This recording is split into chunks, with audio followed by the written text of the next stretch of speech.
So my name is Uri Soglowek. I am anyone that was born in Israel knows the name Zoglovek in Hebrew.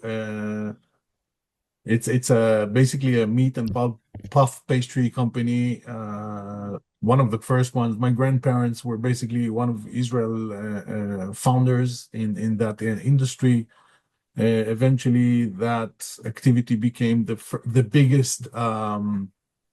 biggest slaughterhouse in the Middle East, and exporting Israeli goods all over the planet. And yeah, since then I moved on to different aspects and entrepreneurships. Now I'm in real estate and investments. Amazing. So, as you said, it is true. As an Israeli person, we all know your name. It's a Yeah. part of the We landscape. we had a commercial once that I mean, I think the best commercial the company had was of my grandmother sitting in front of the camera and said it took 75 years for everyone to know the name Zoglovek. It's I think renowned for its. I mean, we all have flukes once in a while, but it's mostly renowned for its taste and quality. Correct me if I'm wrong. I don't know. Yeah, and for being part of our childhood landscape, I think like Ata, Yeah, like it's just back in the days exactly. there weren't a lot of brands, not a lot of Israeli brands, and that was like No, Shechem, Ata, Zoglobek, like that was Strauss. Strauss. Yeah, exactly. Yeah, yeah, And that exactly. does the family still own the first business? Yeah, the family still owns the company. I mean, not my parents, but my uncles own the company. We sold our share in the company 20 years ago, which was a big event because for us, the Yekes, the German people of Israel, it's very hard to disconnect from a family business. But yeah, we eventually sold the business and moved on into public equity investing and real estate investing, and now we're doing that. But we still feel as though we are part of that business, even though we don't own it. It's eventually your family name. Yeah, yeah. Yeah, And and that puts you in a very special position because even if people don't know you personally, they know you. They know your name, they know of you. And with that yeah, name, today you took an advocacy position, right? yeah. I mean, it's kind of a hobby. It's a thing that I do. I used to do a lot of I still have a marketing company, an advertisement company, and I believe that advocacy is like marketing. Eventually, it's about spreading your message. I think that Israelis, I mean, it actually started in the pandemic because I never knew my grandfather. My grandfather was the original, the person who started the company. I never met him. He died before I was born. And I made a movie. I decided during the pandemic that I'm going to make a movie about my grandfather as a process of understanding the person, because he was obviously a very influential person even in Israel. I remember growing up, sitting in a room, and there was Shimon Peres and Ezer Weizmann and Arik Sharon, Wow. and so I remember all these figures from as a kid, sitting with my grandmother and eating. So and he started that, but I'd never had the chance to meet him, and then I discovered a lot of things that I didn't really know because Yekes don't really, they don't speak a You lot. don't speak, yeah. And I discovered that I knew that my grandfather was born Christian Catholic, and then converted, but I didn't know a lot of that. And there's a whole story about this person who basically fell in love with a Jew and converted into Judaism, and then or Judaism, yeah, and then left Germany because he was German. Left Germany because the Nazis wanted to kill him because now he was Jew, and then he came to Israel and people made fun of him because they called him a Nazi because he spoke German and he was Mm. German, and his brother was a police officer not in the Nazi regime, but his brother tipped him off, and then that's how they fled. So there's a whole story behind that, So it's a love which story, really.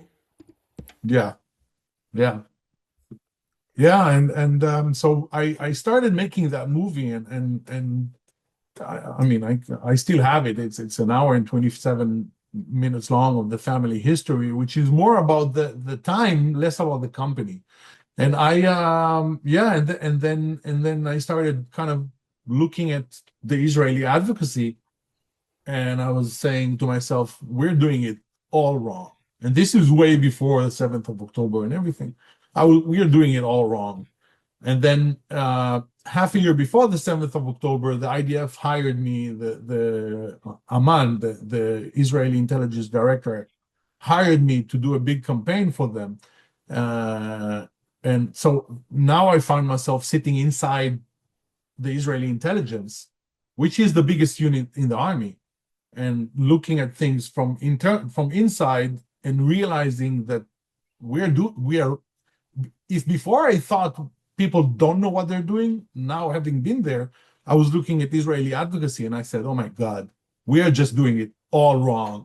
And That's this is a structured policy that's how we do it. We're just doing it all wrong. And yeah, and that's how it came about. what do you mean it's a structured policy? I thought there was just a lack of No, anything. it's the fact that we have an IDF spokesperson Mm, who titles himself under Hasbara, which is explanation. That by itself is a structure that causes us to be in a place where we continuously have to explain our actions.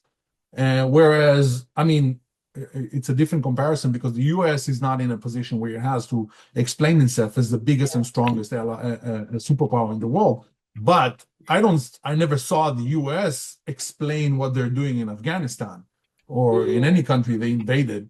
They never had to explain. And when you start explaining to people, you are automatically, doesn't matter what you're saying, but you're just making the other side narrative stronger. Even if you're trying to explain it's wrong, if you're trying to explain it's wrong, then why are you even debating it? Because it's totally wrong, yeah. right? So I kind of sitting there in the army, I realized that they just don't know what they're doing. I mean, not because they're bad, because it's just kids who are soldiers, and once in a while they change the IDF spokesperson. You know, one time he's a paratrooper, the other time he's from the Israeli equivalent of the Navy SEALs. They could be amazing fighters, but it doesn't mean that they know what they're doing with regards to how you build a country's narrative of what they're doing. Yeah. And all around them, you have a lot of, unfortunately, at that time, a lot of woke people who have this kind of different way about looking at things. And some of these kids have never been in Gaza. They never been in Lebanon. They never fought a war. They're just, kids who come to work from 9 to 5 and then they go home. Yeah. And that's how it's structured.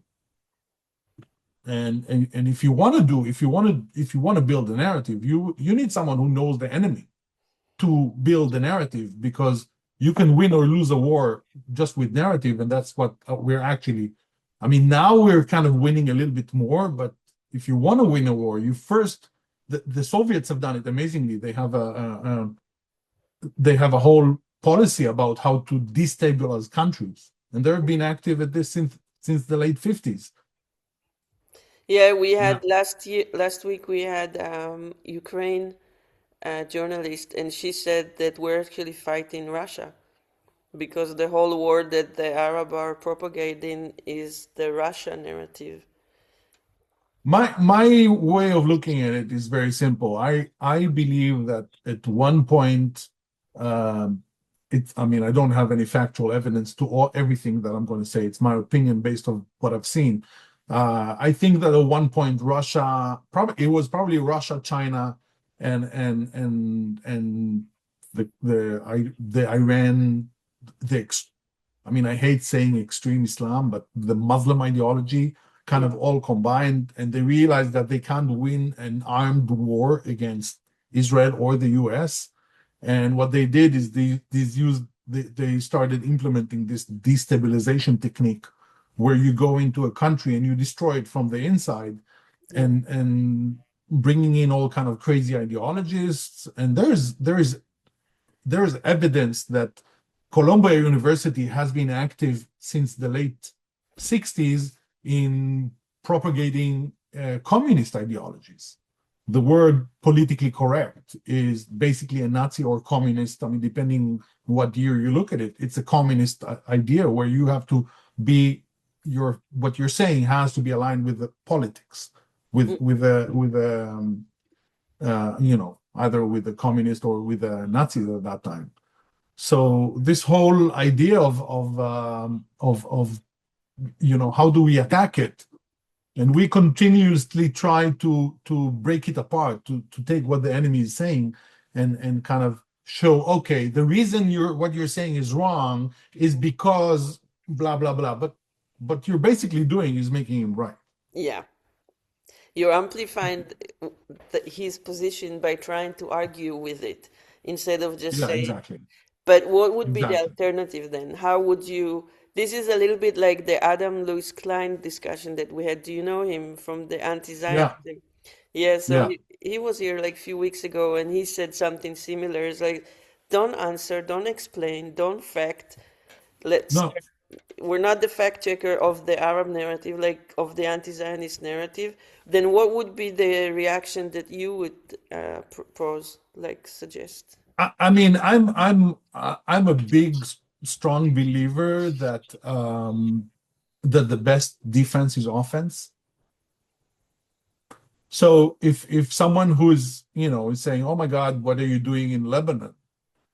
I don't want to talk about Lebanon. I want to talk about the fact. And again, this is really depending where you are in life, it could be problematic. But I always say to people, I mean, if I get, and they never really talk to me, but if I would get someone saying, "Oh my God, what are you Zionists doing in Lebanon?" and he's a Muslim, I would ask him like, I mean, I can answer that, but I want to talk about your prophet and the fact that he married a 6 years old, a 9-year-old kid. That's the interesting part for me. I don't want to talk about Lebanon. That's not interesting. Let's talk about the person that you idealize, Yeah, and kind of apply a concept called dead agenting, where instead of trying to argue with what comes out of the person's mouth, I want to destroy your credibility. mm, You yeah, want to talk about Iran? That's 100%. I'm willing to have a debate, but let's talk about the fact that the fact that it's totally okay to rape a slave according to Islam, and it's totally also okay to have a slave. yeah, And then we talk about what's happening in Iran. And once you position it like that, people go, "Oh, really? That's what they believe in?" And I go, "Yeah, but do you want to align yourself with them or those? Like, who do you choose? Like, you know because you're going to look really stupid if you align yourself with that, with people who believe in things that I don't think you believe in." yeah, And the whole concept, which we started, I mean, when I was working in the IDF, I was in the intelligence, I brought up a concept saying, basically, instead of answering what they're saying, I want to talk about the fact that Islam is not compatible with Western civilization values. That's the interesting part. Like, let's talk about that. And I've been very active in implementing. Right now I'm in Florida, and I've been very active implementing that concept on a state level. So with people who are politicians, and kind of briefing them on that, and saying it's totally okay. Like, I'm not against having Muslims in Florida or anywhere else on earth, as long as they have Western civilization values. Because there is yeah, there is a part of there is a part of Islam where you can suddenly go off the Bible says that you can stone an adulterous woman, yeah. right? But we don't do it. I was in the park yesterday with my two daughters, and a Muslim guy with his hijabbed wife screamed at me that I was wearing shorts, and how dare I? And I was looking at Where my is that? kids, south of France. Okay. Yeah, and I was looking at my kids and I was saying, "Welcome to the Islamic Jihad." What can I Yeah. say? It's like it was just funny. Like his wife Yeah. was covered toe Yeah. to. It was hot. I had a short. His kids were So laughing. He what? was screaming his lung at me, and I'm like, "Yeah, this is what it is right now." Yeah, I mean, specifically in France, it's not looking amazing, let's say like that. But yeah, I mean, the U.S. has I speak to politicians on state level, and I can say for a fact that the messaging that I mean, it's not me, it's a whole body of people we are bringing forward definitely hits a chord with a lot of politicians that go, we don't like this, we don't want this. The U.S. is a free country, and this is what we believe in, and what they represent is just 100% against everything that the US stands for. Yeah, And we see it. I mean, they abolished CARE, which is the Muslim Brotherhood front here to launder money or whatever they do. yeah, And it's I think that, again, the way I brief people is I say the US was not founded. The US is the greatest country on earth with the greatest economy on earth. And if you want to make something stronger, you need to look at the factors that caused it to be stronger. And on the belief side, what made the US great was the Judeo Christian values. yeah, It wasn't Islam values, it wasn't Chinese values, it wasn't Russian values, it was Judeo Christian values. yeah, And that's it. And that's what made it great. And you need to, I don't win, like I never talk about anyone else. I just say you need to strengthen that instead of trying to attack something else. That's what you need to be, like, you need to have, or make stronger, you yeah. know. But there's a lot of, I don't know, a lot of attention is going to the fact that Iran is trying to implement the China currency for energy, instead of the Yeah, US dollar. Do you think really this is what all this war is about for them? I think that this war would have happened even if a robot was sitting in the presidential chair. It's not about Trump being smart or dumb. It's about the fact that China is moving into the position of the international police, or the world's police officer, where that was historically the position of the US. And China probably helped with it's all together with China, and then Russia and Iran and Qatari money are trying to push the US out of its historical position. And a strong and viable US is a strategic asset for all free nations of Earth. Yeah, And everyone needs. Israel needs the US to be strong politically, financially. Europe needs it, definitely. Europe needs it even more than Israel. And this is I think what we're seeing now is just the last tip of a process that started probably 20 to 30 years ago. And now it gets to the point where you say, okay, we can't have this anymore. And they tried to, I think Trump, when he came into office, he didn't really understand the whole picture. And when he understood it, he said, okay, I might as well be the president who finished that, yeah. and not be the president who, after, because it probably got to the point where if you let it go, then it's done. Yeah. And so do you think It's that done. we could reverse that process? Do you think that if we win the war, the prices will come back to being, because I understand that the way that the oil is being traded, if it's in US dollar or It's it like very super crucial. meaningful, right? If I Yeah, understand it is very correctly. meaningful. It is very meaningful what is the international currency. And I mean, I don't think this is a short conflict. Yeah. I think if to get to the winning proposition, which you first have to define what is winning, because when you engage a war, Mm, the war is not just for fun. You have to set an exact target that you want to achieve. I think that the it's not going to be a short conflict.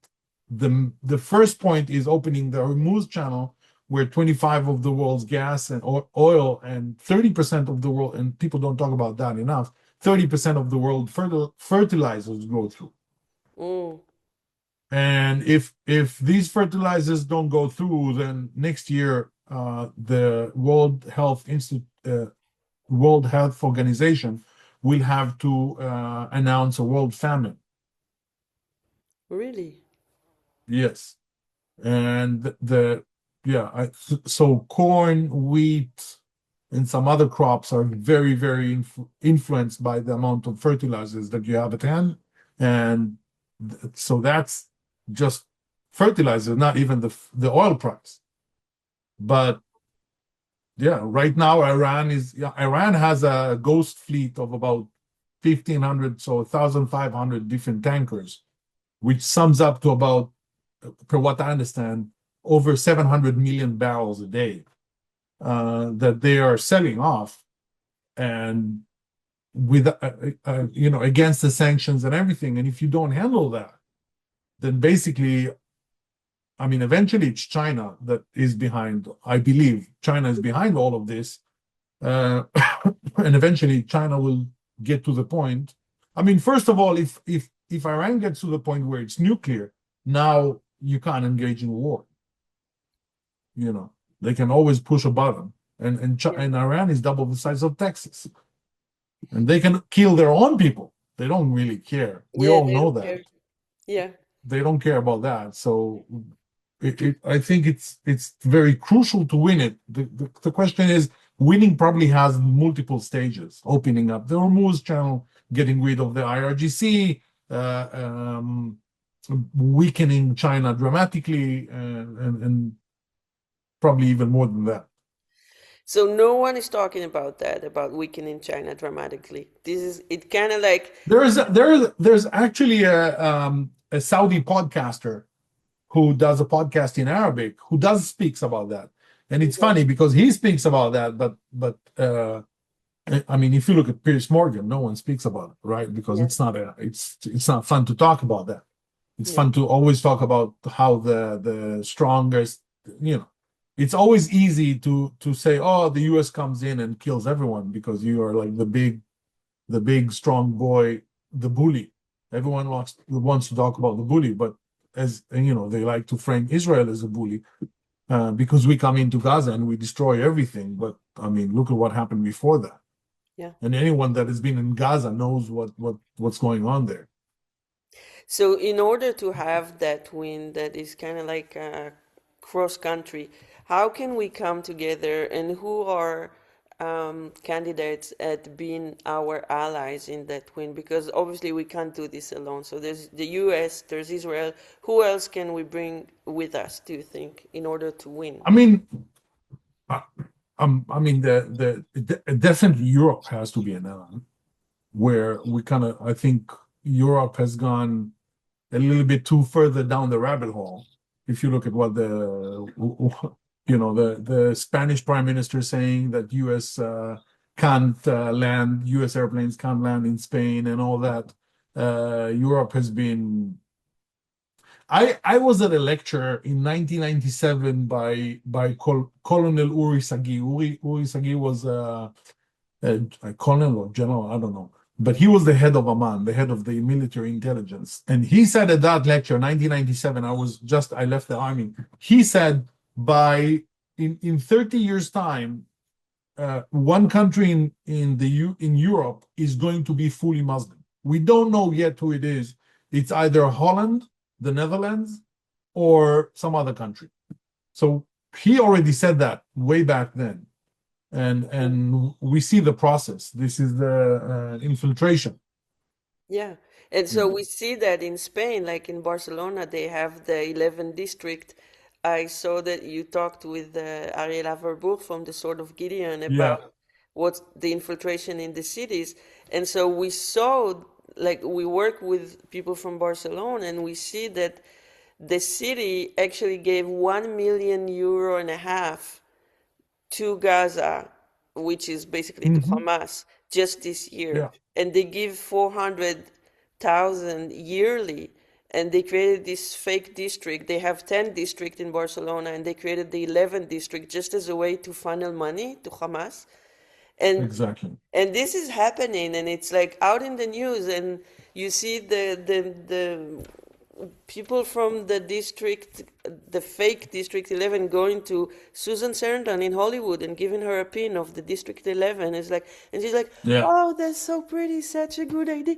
It's like, what the hell is going on? Like, who can stop the Islamization of Europe? Is it even possible at the stage that we're in? I don't know.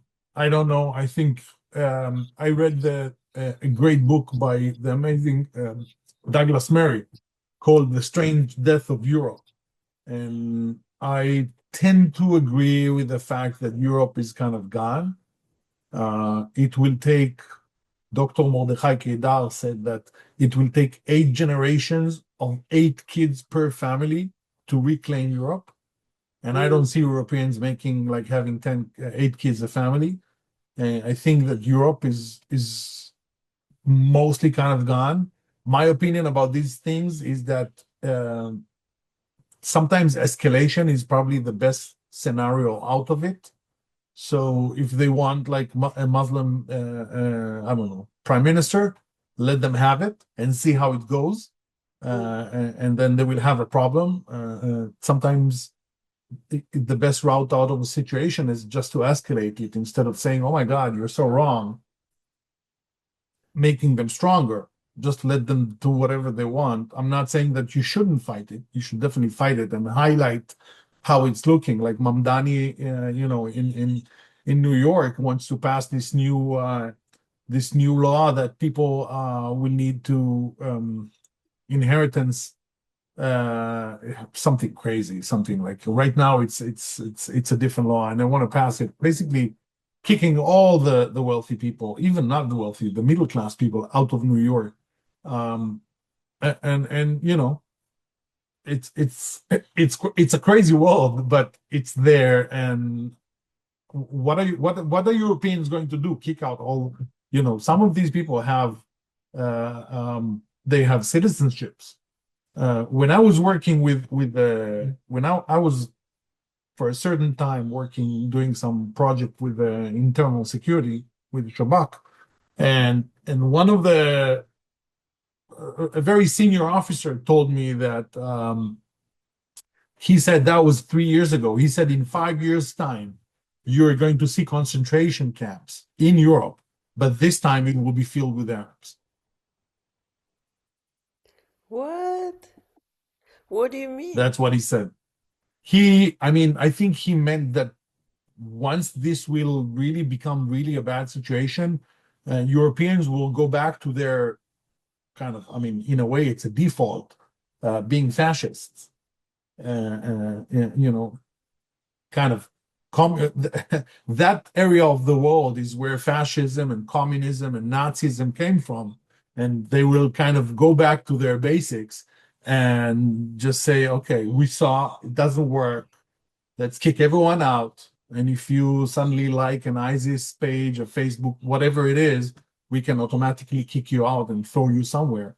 This is a very old, Europeans don't like to discard their garbage in the country. When I lived in Switzerland, Switzerland Mm. was selling its garbage to Afghanistan. They don't like to dispose of garbage internally. And I believe that they will just kick everyone out. And we will literally see concentration camps. And I think that's coming. Wow. But this time we're going to have Muslims in them, and they're going to kick everyone out. It's all happening. Uh, uh, Germany just passed a law that males from the ages of 17 to 47 can't leave the country for more than 3 months without authorization. Really? That happened on the weekend, right? Why? They In just what? doubled. Why? Because of the army needs. They are preparing for Ah, a Russian invasion. They need a bigger army. and they just doubled the amount of Iron Dome systems that they bought. It went up from 3 point something billion to 6 billion overnight. Europe is building an army. I mean, every country by itself is building an army, specifically the Germans. And they're not doing it because I don't believe they're doing it because they're stupid. They're doing it because they're reading it's like a big chessboard. They're reading what the other side is doing, and they're going, okay, we don't have that. Until recently, I wrote an article about that, in my Substack. Until recently, German military was practicing with broomsticks for guns. Who? German army, Really? German military, infantrymen were doing drills with broomsticks instead of guns. Because they didn't think they were in need for. Because it was kind of, army is it's a thing you do. It's a game. In France, it's one day. You go to the army for Yeah, one day. It's one day yeah, that you go to a yeah. military base to see what an army is, and then that's it. And this ideology of, free love, free peace, all this yada yada, it doesn't work. I mean, it doesn't work. If you want to, you have to keep your values, and it's a problem because the world is such a big kind of a village. Everyone is coming and going, and visa, and it's so simple. Especially if you have I have dual residency. It's fairly simple to travel and live somewhere else. But the fact is I mean, there were, I think, 54,000 terrorist attacks since 9/11. Yeah. 96 were committed by Muslims. Of course. 96%. It doesn't mean that all Muslims are terrorists, but it does mean that all terrorists are Muslims. Yeah. Awesome. I'd love to Thank do you, it. guys. Thank you, everyone.